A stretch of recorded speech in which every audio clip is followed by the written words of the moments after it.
ਜਿਹੜੇ ਲੋਕ ਪੰਜਾਬ ਨੂੰ ਉੜਤਾ ਪੰਜਾਬ ਕਹਿੰਦੇ ਨੇ, ਉਹ ਪੰਜਾਬ ਨੂੰ ਇੱਕ ਵਾਰੀ ਖੇਡਦਾ ਪੰਜਾਬ ਵੀ ਦੇਖ ਲੈਣ। 1966 ਤੇ 2023 ਦੇ ਸੋਨ ਤਗਮੇ ਦੇ ਵਿੱਚ ਇੱਕ ਗੱਲ ਜਿਹੜੀ ਆ ਉਹ ਕਾਮਨ ਹੈ, ਉਹ ਇਹ ਕਿ ਇਸ ਟੀਮ ਦੇ ਵਿੱਚ 10 ਪੰਜਾਬ ਦੇ ਖਿਡਾਰੀ ਨੇ। 1966 ਦੇ ਵਿੱਚ ਜਦੋਂ ਬੈਂਕਾਕ ਦੇ ਵਿੱਚ ਏਸ਼ੀਆਈ ਖੇਡਾਂ ਹੋਈਆਂ ਸਨ ਤਾਂ ਉਦੋਂ ਭਾਰਤ ਨੇ ਪਹਿਲੀ ਵਾਰੀ ਸੋਨ ਤਗਮਾ ਜਿਹੜਾ ਉਹ ਜਿੱਤਿਆ ਸੀਗਾ। ਉਦੋਂ ਵੀ 10 ਖਿਡਾਰੀ ਪੰਜਾਬ ਦੇ ਸੀਗੇ। ਇਸ ਗੱਲ ਨੂੰ ਜ਼ਰੂਰ ਦੇਖਣ ਜਿਹੜੇ ਪੰਜਾਬੀਆਂ ਨੂੰ ਰਾਸ਼ਟਰ ਵਿਰੋਧੀ ਐਂਟੀ ਨੈਸ਼ਨਲ ਗਰਦਾਨਦੇ ਨੇ ਤੇ ਉਹ ਪੰਜਾਬੀਆਂ ਦੀ ਇਸ ਪ੍ਰਾਪਤੀ ਵੱਲ ਵੀ ਦੇਖਣ। ਸਤਿ ਸ਼੍ਰੀ ਅਕਾਲ, ਤੁਸੀਂ ਜੁੜੇ ਹੋਏ ਹੋ ਪੰਜਾਬੀ ਰੇਡੀਓ USA ਦੇ ਨਾਲ ਤੇ ਪ੍ਰੋਗਰਾਮ ਸਪੈਸ਼ਲ ਰਿਪੋਰਟ ਦੇ ਵਿੱਚ ਤੁਹਾਡਾ ਸਾਰਿਆਂ ਦਾ ਸਵਾਗਤ ਹੈ। ਗੱਲ ਕਰਾਂਗੇ ਪੰਜਾਬੀਆਂ ਦੀ, ਜਿਹੜੇ ਲੋਕ ਪੰਜਾਬ ਨੂੰ ਉੜਤਾ ਪੰਜਾਬ ਕਹਿੰਦੇ ਨੇ, ਉਹ ਪੰਜਾਬ ਨੂੰ ਇੱਕ ਵਾਰੀ ਖੇਡਦਾ ਪੰਜਾਬ ਵੀ ਦੇਖ ਲੈਣ। ਇਸ ਵੇਲੇ ਏਸ਼ੀਆਈ ਖੇਡਾਂ ਦੇ ਵਿੱਚ ਜਾਪਾਨ ਦੀ ਟੀਮ ਨੂੰ ਹਰਾ ਕੇ ਜਾਪਾਨ ਦੀ ਟੀਮ ਨੂੰ ਹਰਾ ਕੇ 9 ਸਾਲਾਂ ਬਾਅਦ ਸੋਨ ਤਗਮਾ ਜਿੱਤਿਆ ਤੇ ਇਹ ਜਿਹੜਾ ਸੋਨ ਤਗਮਾ ਵਾ ਇਹ ਤਕਰੀਬਨ 1966 ਦੇ ਵਿੱਚ ਵੀ ਪੰਜਾਬੀਆਂ ਨੇ ਜਿੱਤਿਆ ਸੀ, ਪਰ 1966 ਤੇ 2023 ਦੇ ਸੋਨ ਤਗਮੇ ਦੇ ਵਿੱਚ ਇੱਕ ਗੱਲ ਜਿਹੜੀ ਆ ਉਹ ਕਾਮਨ ਹੈ, ਉਹ ਇਹ ਕਿ ਇਸ ਟੀਮ ਦੇ ਵਿੱਚ 10 ਪੰਜਾਬ ਦੇ ਖਿਡਾਰੀ ਨੇ। ਔਰ ਅੱਜ ਦੀ ਇਸ ਰਿਪੋਰਟ ਦੇ ਵਿੱਚ ਤੁਹਾਨੂੰ ਸਾਰਾ ਬਾਤ ਤਫਸੀਲ ਦੱਸਾਂਗੇ, ਪਰ ਇਹਦਾ ਇੱਕ ਪਹਿਲੂ ਇਹ ਵੀ ਹੈ ਕਿ ਇੱਥੇ ਖਿਡਾਰੀਆਂ ਨੂੰ ਮਜ਼ਦੂਰੀ ਵੀ ਕਰਨੀ ਪਈ ਹੈ, ਉਹਨਾਂ ਨੂੰ ਬੋਰੀਆਂ ਤੱਕ ਢੋਣੀਆਂ ਪਈਆਂ ਨੇ। ਇੱਥੇ ਖਿਡਾਰੀਆਂ ਨੂੰ, ਹਾਕੀ ਖਿਡਾਰੀਆਂ ਨੂੰ ਆਪਣੇ ਹੱਕ ਲੈਣ ਵਾਸਤੇ ਪ੍ਰੈਸ ਕਾਨਫਰੰਸਾਂ ਤੱਕ ਕਰਨੀਆਂ ਪਈਆਂ ਨੇ। ਇਹ ਵੀ ਇਸ ਪੰਜਾਬ ਦਾ ਇੱਕ ਪਹਿਲੂ ਹੈ, ਇਹ ਵੀ ਇਸ ਮਾਮਲੇ ਦੇ ਵਿੱਚ ਇੱਕ ਪੱਖ ਹੈ। ਪਰ ਪਹਿਲਾਂ ਏਸ਼ੀਆਈ ਖੇਡਾਂ ਦੇ ਵਿੱਚ ਇਸ ਟੀਮ ਦੀ 10 ਪੰਜਾਬੀਆਂ ਦੀ ਪ੍ਰਾਪਤੀ ਬਾਰੇ ਗੱਲ ਕਰ ਲੈਂਦੇ ਹਾਂ, ਹਾਕੀ ਟੀਮ ਦੀ ਪ੍ਰਾਪਤੀ ਬਾਰੇ ਗੱਲ ਕਰ ਲੈਂਦੇ ਹਾਂ। ਇਸ ਏਸ਼ੀਆਈ ਖੇਡਾਂ ਦੇ ਵਿੱਚ ਪੰਜਾਬੀਆਂ ਨੇ 9 ਸਾਲਾਂ ਬਾਅਦ ਇਤਿਹਾਸ ਦੁਹਰਾਇਆ। ਪਹਿਲਾਂ 14 ਦੇ ਵਿੱਚ ਜਿੱਤਿਆ ਸੀ ਸੋਨ ਤਗਮਾ, ਉਹਨਾਂ ਨੇ ਸੋਨ ਤਗਮਾ ਜਿੱਤ ਕੇ ਓਲੰਪਿਕ ਖੇਡਾਂ ਦੇ ਵਿੱਚ ਆਪਣੀ ਥਾਂ ਪੱਕੀ ਕਰ ਲਈ ਹੈ। ਤੇ ਇਸ ਟੀਮ ਦੇ ਵਿੱਚ 10 ਖਿਡਾਰੀ ਸ਼ਾਮਲ ਸਨ ਪੰਜਾਬ ਦੇ। 5 ਖਿਡਾਰੀ ਮਨਪ੍ਰੀਤ ਸਿੰਘ, ਮਨਦੀਪ ਸਿੰਘ, ਵਰੁਣ, ਸੁਖਜੀਤ, ਹਾਰਦਿਕ ਸਿੰਘ ਜਲੰਧਰ ਦੇ ਨਾਲ ਸੰਬੰਧਿਤ ਨੇ, ਜਿਨ੍ਹਾਂ ਨੂੰ ਹਾਕੀ ਦੀ ਨਰਸਰੀ ਕਿਹਾ ਜਾਂਦਾ ਹੈ। ਗਵਾਂਢੀ ਜ਼ਿਲ੍ਹੇ ਕਪੂਰਥਲਾ ਦਾ ਇੱਕ ਖਿਡਾਰੀ ਕ੍ਰਿਸ਼ਨ ਬਹਾਦਰ ਪਾਠਕ GK ਹੈ ਜਿਹੜਾ, ਉਹ ਵੀ ਇੱਥੋਂ ਦੇ ਸੰਬੰਧਿਤ ਹੈ। ਸੰਸਾਰਪੁਰ ਜਿਹੜਾ ਕਿ ਜਲੰਧਰ ਦੇ ਵਿੱਚ ਆਉਂਦਾ ਵਾ, ਉਹਨੇ ਹੁਣ ਤੱਕ ਹਾਕੀ ਦੇ ਵਿੱਚ ਕਿਹਾ ਜਾਂਦਾ ਹੈ ਕਿ 306 ਇੰਟਰਨੈਸ਼ਨਲ ਪਲੇਅਰ ਜਿਹੜੇ ਨੇ ਉਹ ਪੈਦਾ ਕੀਤੇ ਨੇ। ਤੇ ਇਸ ਤੋਂ ਬਾਅਦ 200 ਤਾਂ ਐਸੇ ਪਲੇਅਰ ਨੇ ਜਿਹੜੇ ਕਿ ਇੱਕੋ ਪਰਿਵਾਰ ਤੱਕ ਹੀ ਜਿਹੜੇ ਉਹ ਆਉਂਦੇ ਨੇ, ਇੱਕੋ ਪਰਿਵਾਰ ਦੇ ਵਿੱਚ ਹੀ ਆਉਂਦੇ ਨੇ। ਤੇ ਖਾਸ ਗੱਲ ਇਹ ਹੈ ਕਿ 1920 ਦੇ ਦਹਾਕਿਆਂ ਤੋਂ ਇਸ ਪਿੰਡ ਤੋਂ ਕੋਈ ਨਾ ਕੋਈ ਓਲੰਪੀਅਨ ਉੱਠ ਰਿਹਾ, ਕੋਈ ਨਾ ਕੋਈ ਪਲੇਅਰ ਕੌਮੀ ਪੱਧਰ ਤੇ, ਕੌਮਾਂਤਰੀ ਪੱਧਰ ਤੇ ਜਾ ਰਿਹਾ, ਕੋਈ ਨਾ ਕੋਈ ਪਲੇਅਰ ਨੈਸ਼ਨਲ ਪੱਧਰ ਤੇ ਜਾ ਰਿਹਾ। ਸੋ ਇਹ ਜਿਹੜੀ ਟੀਮ ਹੈ ਇਹਦੇ ਵਿੱਚ ਵੀ ਜਲੰਧਰ ਤੋਂ 5 ਖਿਡਾਰੀ ਹੈ ਜਿਹਨੂੰ ਹਾਕੀ ਦੀ ਨਰਸਰੀ ਕਿਹਾ ਜਾਂਦਾ ਹੈ। ਸੋ ਦੂਜੀ ਗੱਲ ਇਹ ਹੈ ਕਿ ਗੁਰੂ ਨਗਰੀ ਅੰਮ੍ਰਿਤਸਰ ਦੇ ਕਪਤਾਨ ਹਰਮਨਪ੍ਰੀਤ ਸਿੰਘ, ਗੁਰਜੰਟ ਸਿੰਘ, ਸ਼ਮਸ਼ੇਰ ਸਿੰਘ, ਜਰਮਨਜੀਤ ਸਿੰਘ ਸ਼ਾਮਲ ਹੈ। ਇਹ ਦੂਜਾ ਮੌਕਾ ਵਾ ਜਦੋਂ ਏਸ਼ੀਆਈ ਖੇਡਾਂ ਦੇ ਵਿੱਚ ਸੋਨ ਤਗਮਾ ਜਿੱਤਣ ਵਾਲੀ ਪੁਰਸ਼ ਹਾਕੀ ਟੀਮ ਦੇ ਵਿੱਚ, ਮਰਦ ਹਾਕੀ ਟੀਮ ਦੇ ਵਿੱਚ ਸਿਰਫ ਪੰਜਾਬ ਦੇ 10 ਖਿਡਾਰੀ ਹੋਣ। 1966 ਦੇ ਵਿੱਚ ਜਦੋਂ ਬੈਂਕਾਕ ਦੇ ਵਿੱਚ ਏਸ਼ੀਆਈ ਖੇਡਾਂ ਹੋਈਆਂ ਸਨ ਤਾਂ ਉਦੋਂ ਭਾਰਤ ਨੇ ਪਹਿਲੀ ਵਾਰੀ ਸੋਨ ਤਗਮਾ ਜਿਹੜਾ ਉਹ ਜਿੱਤਿਆ ਸੀਗਾ। ਉਦੋਂ ਵੀ 10 ਖਿਡਾਰੀ ਪੰਜਾਬ ਦੇ ਸੀਗੇ।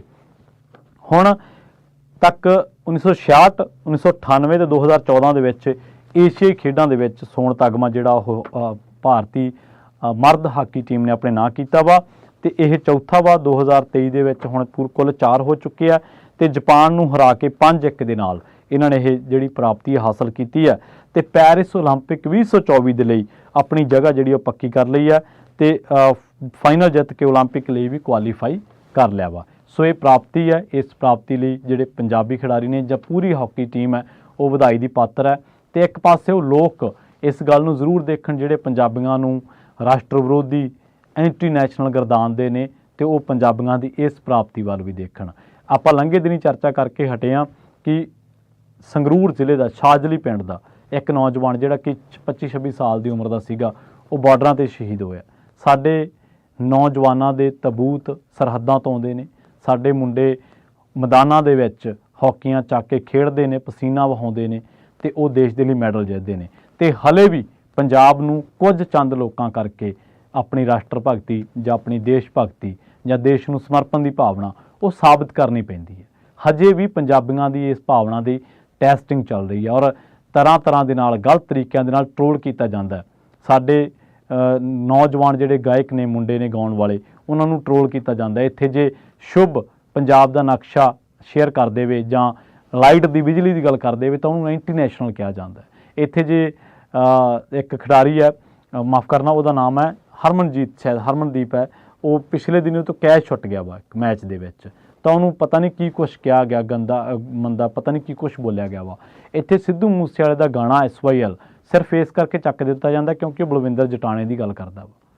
ਸੋ ਇਹੋ ਜਿਹਾ ਜਿਹੜਾ ਵਾ ਉਹ ਵਿਤਕਰਾ ਪੰਜਾਬੀਆਂ ਦੇ ਨਾਲ ਹੁੰਦਾ। ਪਰ ਇਹ 10 ਖਿਡਾਰੀ ਪੰਜਾਬ ਤੋਂ ਆਏ ਨੇ ਔਰ ਪ੍ਰਾਪਤੀ ਬੇਸ਼ੱਕ ਭਾਰਤੀ ਹਾਕੀ ਟੀਮ ਦੀ ਹੈ, ਪਰ ਸਾਨੂੰ ਮਾਣ ਹੈ ਕਿ 10 ਨੌਜਵਾਨ ਐਸੇ ਉੱਠੇ ਨੇ ਜਿਨ੍ਹਾਂ ਨੇ ਪੰਜਾਬੀਆਂ ਤੋਂ ਉੜਤਾ ਪੰਜਾਬ ਵਰਗਾ ਜਿਹੜਾ ਦਾਗ ਆ ਉਹ ਧੋਣ ਦੀ ਗੱਲ ਕੀਤੀ ਹੈ। ਔਰ ਦੂਜੀ ਗੱਲ ਜਿਹੜੀ ਮੈਂ ਕਰਨ ਜਾ ਰਿਹਾ ਵਾਂ, ਪਰਮਵੀਰ ਸਿੰਘ ਹੈ, ਇੱਕ ਮਾਫ ਕਰਨਾ ਉਹਨਾਂ ਦਾ ਨਾਮ ਹੈਗਾ ਪਰਮਜੀਤ ਸਿੰਘ। ਉਹਨਾਂ ਨੂੰ ਉਹ ਹਾਕੀ ਖਿਡਾਰੀ ਰਹੇ, ਨੈਸ਼ਨਲ ਤੱਕ ਖੇਡੇ ਹੈ, ਪਰ ਪਿਛਲੇ ਦਿਨਾਂ ਦੇ ਵਿੱਚ ਉਹਨਾਂ ਦੀ ਇੱਕ ਵੀਡੀਓ ਵਾਇਰਲ ਹੁੰਦੀ ਹੈ। ਉਹ ਇੱਕ ਮੰਡੀ ਦੇ ਵਿੱਚ ਬੋਰੀਆਂ ਢੋ ਰਹੇ ਆ। ਸੋ ਜਦੋਂ ਵੀਡੀਓ ਇੱਕ ਮੀਡੀਆ ਅਦਾਰੇ ਨੇ ਉਹਨਾਂ ਨੂੰ ਕਵਰ ਕੀਤਾ, ਉਹਨਾਂ ਦੀ ਸਟੋਰੀ ਕਵਰ ਕੀਤੀ, ਤਾਂ ਉਸ ਤੋਂ ਬਾਅਦ ਭਗਵੰਤ ਮਾਨ ਮੁੱਖ ਮੰਤਰੀ ਪੰਜਾਬ ਨੇ ਉਹਨਾਂ ਨੂੰ ਸੱਦਿਆ ਔਰ ਉਹਨਾਂ ਦੀਆਂ ਪ੍ਰਾਪਤੀਆਂ ਦਾ ਜ਼ਿਕਰ ਹੋਇਆ। ਤੇ ਉਸ ਤੋਂ ਬਾਅਦ ਮੁੱਖ ਮੰਤਰੀ ਨੇ ਕਿਹਾ ਕਿ ਅਸੀਂ ਇਹੋ ਜਿਹੇ ਲੋਕਾਂ ਲਈ ਕੁਛ ਨਾ ਕੁਛ ਜ਼ਰੂਰ ਕਰਾਂਗੇ। ਉਹ ਇੱਕ ਆਸ ਦੀ ਉਮੀਦ ਦੀ ਕਿਰਨ ਜਾਗੀ ਹੈ। ਪਰ ਇੱਥੇ ਲੋਕ ਜਿਹੜੇ ਨੇ ਉਹ ਭੁੱਲ ਜਾਂਦੇ ਨੇ ਕਿ ਬਹੁਤ ਸਾਰੇ ਖਿਡਾਰੀ ਇਕੱਲੇ ਹਾਕੀ ਦੇ ਨਹੀਂ, ਉਹ ਸਰਕਾਰਾਂ ਦੇ ਵਿਤਕਰੇ ਦਾ ਕਹਿ ਲਓ ਜਾਂ ਸਰਕਾਰਾਂ ਦੀਆਂ ਲਾਪਰਵਾਹੀਆਂ ਦਾ ਕਹਿ ਲਓ ਜਾਂ ਸਰਕਾਰਾਂ ਦੀ ਵੱਲੋਂ ਉਹਨਾਂ ਦੀ ਪਰਵਾਹ ਨਾ ਕੀਤੇ ਜਾਣ ਦਾ ਸ਼ਿਕਾਰ ਹੁੰਦੇ ਨੇ, ਮਤਲਬ ਸਰਕਾਰਾਂ ਵੱਲੋਂ ਦਰਕਿਨਾਰ ਕੀਤੇ ਜਾਣ ਦਾ ਸ਼ਿਕਾਰ ਹੁੰਦੇ ਨੇ।